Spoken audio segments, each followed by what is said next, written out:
Hello out there in podcasting land. If this is Friday, then this must be The Lori and Joe, or Joe and Lori, theater, stocks, rants, baseball, lists, sports, entertainment, general, general music. Yes. We delve into everything. Podcast. So happy Friday. Happy It's Friday. Friday. We're here. We're here. So. We coalesce the vapors of life. Right. Whatever you want to talk about. And should we start right up with the good news, Muse? Yes. What is the good news, Joey? We're up 1 subscriber. Woo. Yes, 1. So we were at 51. Guess we're up to now, if you do the math. Are we up to 52 subscribers? 52 subscribers. Well, that's great. Thank you, subscriber, 52 whoever people you are. Want to know what we have to say. Muse. Yes. So you're going to ring the bell once? I am. Just once? Just once. If there were 2 subscribers, you would have got this. 3, you would have got this. But there's only 1, so you're getting this. There you go. Okay. Enough with the bell. Mm-hmm. So, Muse. Yes. What are we doing today? Let's start right with the Yankees because they swept the Clevelands. They did. Without Aaron Judge, Muse. Right. Without Aaron Judge. They did. I still think they need bullpen. I get a little nervous with that closer, Muse. I just get a little nervous. Yeah. He's no Mariano because we got spoiled with Mariano. He reminds me of Wetland. Wetland always made me nervous. Wetland was better. Yeah, I know. Wetland didn't blow it. He made you nervous, but he made the saves. He didn't blow the saves. Yeah, he did. This is true. The problem I have is I still don't have the comfort level of the Mariano years. No. Of the golden We'll never years. have that again. I just don't have I that don't think in level. our lifetime we'll ever have that again. You knew that we're just going to pull it out now. Yeah.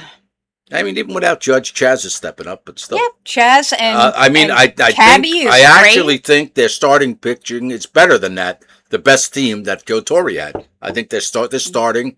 It's the bullpen. Now, some of the bullpen, I think the middle guys are good. So get me a good. I want a setup man and a closer. That's it. That's what your job. Everybody wants. That's get me the best setup man and the best closer in baseball. Okay. And we got the World Series, as far as I'm concerned. When's the trade deadline? Do you know? Don't know. Don't care. Is Giancarlo ever going to play again? I don't know. He's kind of fragile. Does he have to give half his salary back because he only plays half a season every year? I would think that's only right, but he get paid. Paid by the game. You know, $1 million a game. When he's healthy, he contributes, but he's never healthy. So, and you know, Aaron Judge he's not in his 20s anymore. He's not a kid anymore. He's what, 34? Well, we got the new Aaron Judge Jones. That big Spencer. Yes, Spencer. He hit his first Yankee home run. He did. I'm happy for him. Mammoth job. That was nice. And and it's funny because when Judge first came out, he struck out all the time too. Yeah. And I had the same thing. Yeah. Automatic out. Put me up there. At least I'll bunt. Right. So Spencer's, why can't they just learn? Skip 3 years ahead, Spencer. Skip 3 years ahead. Play baseball like that anymore. Bunting is not a thing they do. Not him. But I mean, Aaron adjusted to the home runs. He was striking out all the time. Why can't Aaron just pull Spencer aside and said, this is what I did when I first came up and it didn't work. Then I made this adjustment. See how I could solve all the Yankees' problems? Yes, you could. If I was the consultant. Well, Chaz is doing very well using Aaron's bat. And Giancarlo's pants. Yes. So there's that. All right, Muse. Well, let's moving right along. That's enough about the baseball. I am bringing back a segment. I have a couple of rants today. Okay, Muse. rant away. But let's bring back my first rant, combined with Are They Mental? So are they mental back? Well, just for this one time, Are They Mental rant? Okay. Are they mental? Not a person, because that's not nice. But Lakes Park, Muse. Are they mental? Explain what Lakes Park is. Is an absolutely beautiful park. Because they're not all from Florida like us yet. That's true. It's down here in Florida. It's not far from where we live. It has several lakes in it. You can rent bikes there. They have an absolutely adorable ride-on train that you can take around, and they have all kinds of little towns, and they set it up for, at Christmas. They have Christmas stuff. They have a great playground, a great water feature thing for kids. It's just a really lovely park, and it's right near us. They have a botanical garden. I love that because being from the Northeast, the plant life down here is very different. And at least there I'm able to look at different things and go, what is that? And they'll have a little sign saying what it is. So I've gotten much better on I'm recognizing the plant life that exists in Florida that we didn't have in New York and New Jersey. So That's the place we're talking about. If you're ever in Fort Myers, check out Lakes Park. It's beautiful. But rant away. They have everything but magnolia trees because we found out magnolia trees, which you think are from the south. Right. We're too far south for magnolias. Yeah. Because that's everyone a knows Georgia tree. In Florida, the further south you go, the further north you go. That's true what also, they say. I That's think. what they say. Mm-hmm. Anyway, so what's the answer? Why would I rant about a place, a nice place? By the way, we have to do one more Simonelliism. Use now what is a coot to a normal person? If I say coot, what is a coot? I think a coot is an old person, don't you? Right, an old coot. Oh, an old coot, right. That'll fit in later in the segue. That's what we're doing with Simonelliisms. All right. You know, Deweys, coots, right. Coots and Deweys. So a coot, for future reference, you'll find out why in a second. Anyway, so why would I rant about a great place like Lakes Park? Well, because, Muse, as when I took you on your first trip down here and I pointed out of the plane and said, you see that puddle? It's probably in that. Where are alligators? Every puddle we came across. Think there's an alligator in there? Now, Lakes Park is comprised of lakes, plenty of lakes. Guess what are in these lakes, Muse? We've seen them. And they have signs posted, alligators and snakes. Right. So can you tell me why you would put a bench to sit on 2 feet away from a lake with no embankment? They could just crawl up. So the alligator's sitting there. They're surreptitious. They sit there. They see an old coot on there. He's reading his paper on a bench 2 feet away from the lake water with no embankment, no wall there. So the gator's looking, he's seeing the old coot, and he goes, sure does look like gator food to me. Sure does look like gator food to me. That's from Little Shop. For you theater fans, this is a theater podcast. Yes. You sure? The coot sure looks like gator food to me. The coot's sitting there on the bench, 2, maybe 3 feet away from the lake, with his back to the gator. Now, why? Why would you put a bench there, Muse? Why would you tempt nature? I think they have to put benches for people to sit down on. And if you're going to Lakes Park, you have to keep your eyes open. You have to pay attention. They're posting that these things are there. This is their habitat, not ours. And pay attention to where you're going, where you're walking. I also think that alligators, for the most part, are predators of opportunity. They're going to go for something small, like a little dog. They're not going to go after the old coot sitting in the bench. What if the old coot has his dog sitting next to him on the bench? Well, they don't allow dogs at Lakes Park. That's true. Well, there you go. Well, then, rant retracted. I wouldn't sit there, I'll tell you that much. Okay, and I understand why you wouldn't sit there, but I'm saying if you're going to a place, if you're going anywhere in Florida where there's any kind of water, you have to pay attention to where you are, because they're everywhere down here. So, Use my next rant pertains to music. The music. Okay. You're a musician too. You played the alto sax in the in the band. Yes, I did. In the band, clarinet and alto sax. As everyone knows, I'm a musician, bass and guitar, a little bit of piano. That's how I wrote my musical, Romance.com, about internet dating. I had to get the plug-in. Yep. Anyway, so my rant is about musicians or people having to like blues music.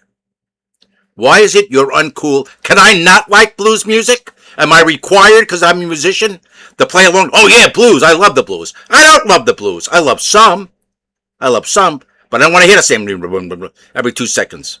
And the progressive jazz that goes nowhere. Okay? Is that allowed? Can I be the one musician who's not cool and doesn't like blues? You don't have to. Big Billy Daddy? Okay. Are you sure?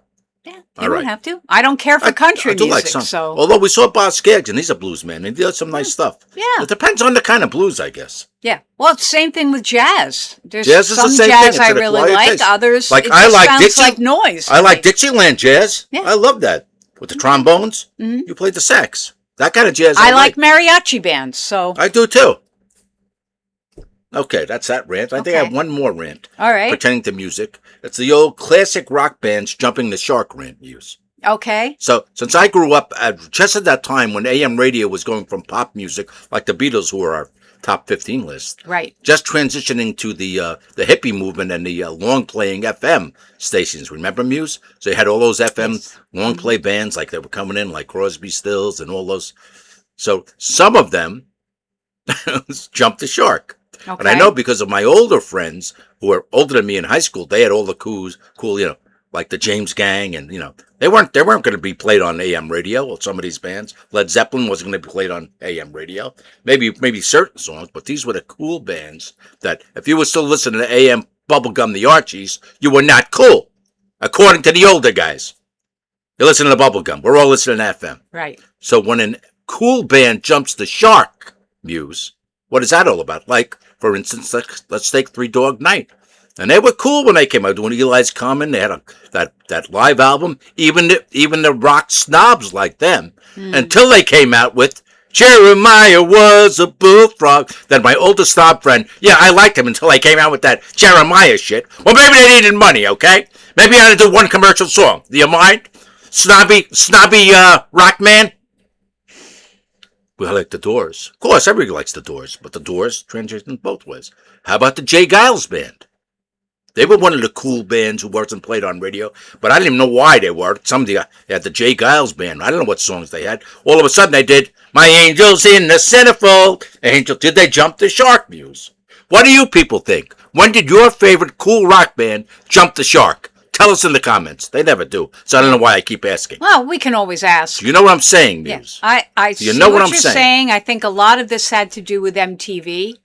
Oh. And that a lot of groups, in order to remain relevant and visible, had to jump on the video bandwagon. They had to go commercial. Yeah, had to go a little bit more commercial. Did any other super cool FM rock group ever go jump the shark like that besides Three Dog Night and the Jay Giles Band? Well, I think you have a group that you believe did. Who? The Doobie Brothers. Yes, the Doobie. Oh, here's another one. Not so much jumping the shark, but remember the cool Doobies with the guitar like Without Love? Then one guy got sick and Michael McDonald came out. Now, Michael McDonald would have been a hit on his own. He didn't need to join the Doobie Brothers to mark his style, but he did with that, And As They Climbed It, which is a great song, unless they play it every 2 seconds on the freaking radio. Yeah. Then it's not such a great song anymore, is it? And you get tired of it.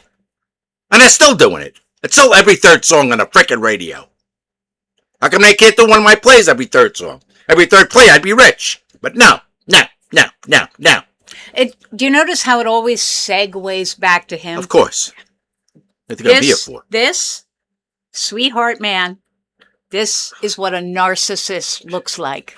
Just see it. Write a sign. Put it up here. Yeah. Narcissist. Narcissist. At least I admit it, though. A nice one. A nice narcissist. A little nutty. A little mental. Yeah, a little mental. Anyway. So what was I saying? Oh, yeah. So Michael McDonald, who I think, and I love some of his stuff, but my point is he didn't need to be in Three Dog Night to have. He put his own stamp on it. It was just a totally different band than the original Three Dog Night, Long Train Running and all that, and but they all, Old Black Water. But they all got to cash those checks, so I guess they weren't complaining, right? No. But the rock snobs might. Well, maybe. It's just not the same band. I like Michael McDonald. I know you do. And I liked him when he was in Steely Dan. He was great in You Steely could pick his voice right out. Yeah. As I said, I've always been a fan, but he was a studio musician, so... And then he did go on his own anyway and had hits. But he liked to play with other people, and he was good at it. So. Yes. And still plays, although, if you ever want to check out sort of a fun thing to watch on YouTube, watch the NPR Tiny Desk concerts. Ooh, you'll hate them. I mean, you'll love them. They literally are in behind a tiny desk doing, and he was with the other members of the Doobie Brothers. Yeah, the Doobie Brothers did four songs each. His voice is not what it once was, but the man is in his 70s, so you know. But yeah, they're kind of interesting to watch. And then we caught a nice concert because we caught Boz Scaggs, Michael McDonald, and this is back 10 years ago, though, or 15 years ago. And Donald Fagen from... Right. And that was very good. That was a nice concert. At Lincoln Center. That was a nice concert. Yeah, that was a good concert. Three of them. I forget how they build themselves, the three somethings. Right. But and they did a little bit of every band's music.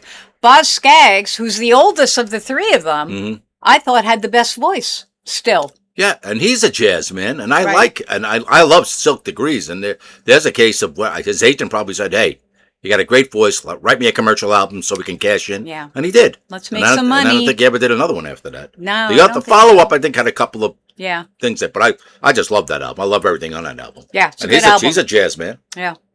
Okay. My rants are over, Muse. Oh, okay. Was that enough? Rent-free zone now. Okay. Okay. So what is our next item? Are we going Well, to... we can do either. Oh, let's do our theater dreams segment. Theater dreams. Theater Okay. dreams, folks. You know it. You're all in theater. Well, you pretend to be. You're all in theater. Theater dreams, folks. We've all had them. Muse, have you had them?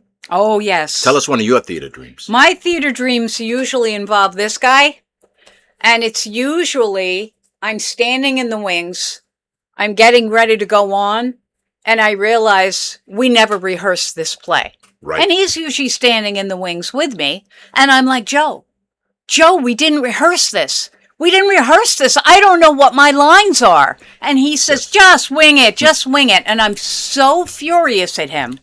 I always wake up before I have to go out on stage and wing it. But boy, I've gotten up a couple times really mad at him. I was like, what were you thinking? We never rehearsed. He's like, what are you talking about? I had a dream and we didn't rehearse the play and I didn't know my lines and you were saying just make it up. Yeah, for you people who aren't actors yet, theater dreams are really theater nightmares. They are. They're nightmares. It's like, mine is always similar. It's like, what do you mean we're on? What do you mean? I don't know. I didn't rehearse. We never rehearsed this. Yeah. And then mine even goes further because I go scrambling for the script, find it, and there's nothing in the script. I'm trying to. Why is the first 5 pages of this script when I'm on missing? That's my freaking theater dream nightmare. Yeah. Who invented them? I don't know, but I think everybody who's been on stage has probably had one to one degree or another, or had one where they go out. Usually it has to do with the lines. You just you go up completely. You have no idea what you're supposed to be saying. Because you never rehearsed. You never rehearsed. I don't even know half the time in these dreams what play we're supposed to be doing. Yeah. That's why I get so mad at him. And he's usually there. And I'm like, what? We didn't do what? And there's an audience out there. And I don't know what I'm supposed to be doing. How come there's no rock band dreams where they dream like they don't remember their own songs? Maybe they do. Because I played gigs forever, and I never had a dream like that concerning my gigs or my music. Never had a dream until I started doing theater. But I never had a dream where I went up and couldn't remember the lyrics. I think it ties into memorizing the lines. I think so. You know, songs are easy. Once you've got it, you've got it. It doesn't really leave your brain. But lines are different, especially if you're doing something where there's a lot of, bouncing back and forth. I think monologues are easier in general to memorize than one-offs. I think you know, when you've got a short line like, that's okay. It's easy to forget a line like that. Yeah, especially like 10 other lines before it and you just throw it in. What are your theater dreams or nightmares? Please share them if you Tell us in the comments. Yes. Have any rants? Share them in the comments. They never do. Yeah. They never do. Hey, if you have a comment about, sitting on benches near bodies of water in Florida, please share. Share us. Yeah. Tell us your alligator dreams. Yeah. Your alligator stories. We'd love to hear it. Well, Muse, I think it's time to move to our top 15 segment. Right. Today, of course, today it's 15. Usually we do 10, but today... Because we're doing those King of Pops, the Beatles. The Beatles, Beatles. So... I actually have 15. There was some I couldn't include, Muse. Right, me too. I don't have to steal yours this week. Okay. I actually have a list. Should I do them in no particular order? Do yours in no particular order, and then I'll do mine, which are in order from 15 to 1. So, a lot of oldies in mine, of course. Okay. The old Beatles. Remember the Beatles album before 1964 and after? Those 2 albums they put out? I'm mostly before. Okay. Yeah. Please me. Okay. If I fell in love with you, Muse, the way I did. Tell me why you cry and why you lie to me. No reply. Norwegian Wood. Of course, George's As My Guitar Gently Weeps. 8 days a week. Okay. I Feel Fine. Here, There, and Everywhere. Here, Loving Each Day. Something in the Way She Moves. And I originally had a different George song. I had Do You Want to Know a Secret, which I like by George. If you just put in Beatles songs, you want to have something to listen, which features George on vocals. One day put up you'll be surprised the hits they had with George singing lead. George was great. He was my favorite. He was on a lot of I was not. Everybody was into Paul. I like George. Put in YouTube Beatles George songs with George singing lead. You'd be surprised how good they are. A Day in the Life, of course. I've Got a Ticket to Ride. She's got a ticket to ride. We all got a ticket to ride. A Hard Day's Night. Help. And last but not least, Sgt. Pepper's, and I had so many great songs, but those are the ones I have. Those are all fabulous. We have a couple that are the same. We have a few that are different. Well, they have so many that we should have many that are different. Yeah. Let's hear your list. So I'll tell these you are my top 15 in order from of worst 15 to 1. Okay. Good. So number 15. Number 15 is Across the Universe. Good one. 14, While My Guitar Gently Weeps. 13, Blackbird. 12, Ticket to Ride. 11, In My Life. 10, Something. I want My Life in mind. 9, A Day in the Life. I got that. 8, She's Leaving Home. Another good one. 7, Nowhere Man. Another good one. 6, Yesterday. 5, Here, There, and Everywhere. 4, Paperback Writer. 3, Eleanor Rigby. 2, A Hard Day's Night. And number 1 for me is Penny Lane. I just love that song. I think I like your list better than mine. We should have done a pre-64 and after 64 list, like the greatest hits album. Well, too late now. You get to pick next week's band. Who would you like to be? And are we out of the 60s yet? Well, we were in the 80s with Pat Benatar. Yeah, we did. We jumped up to the 80s for Pat Benatar. I think we'll have to. I'll have to think about it and come up with a group. Because we stopped listening. We'll surprise you next week. After the 80s, we got very busy. We stopped listening to music. Yes, busy working and. We don't know who those grunge bands are. Who's a grunge band? Well, Nirvana. Nirvana. We don't know who they are. I mean, but I don't know. You've got some Nirvana, not knowing that. Yeah. Oh, a bad pun. Yeah, that was bad. That was a bad one. Well, Muse, that's all I got for this week. What do you got? We're at the, we're segueing away from Are They Still With Us to they're all going to be with us. But the question is, how old are they? Within 3 years? I'm going to get the bell. Within 3 years. So it's ready. How old are they? And the 3 people I have for this week all had birthdays this week. Ooh. They are all still with us. Ooh. But how old do you think they are? Is one of them Hal Linden? No. Okay. Not this week. All right. First one is Adrienne Barbeau. Oh. Oh. As a smile comes to my face. Yes. Every man in America. Married to a playwright, by the way, to the Van Sant. Oh, who wrote all those Love, Sex, and the IRS and all those guys. Oh, okay. Well, divorced now. Everywhere. Divorced are now. they? I don't know anything about her personally. Adrienne Barbeau. So let me just see. She was in Maud, and Maud was a while back. Yeah. She's got to be up there, Muse, and I don't want to insult her, but how about... Gee, I hate this. At least 78.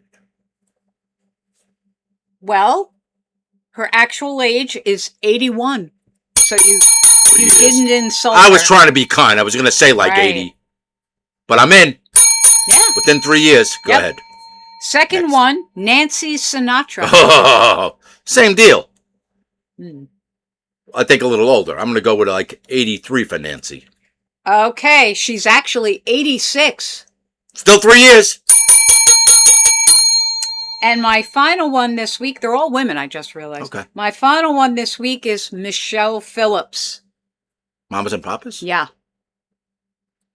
She's probably around the same age as 80.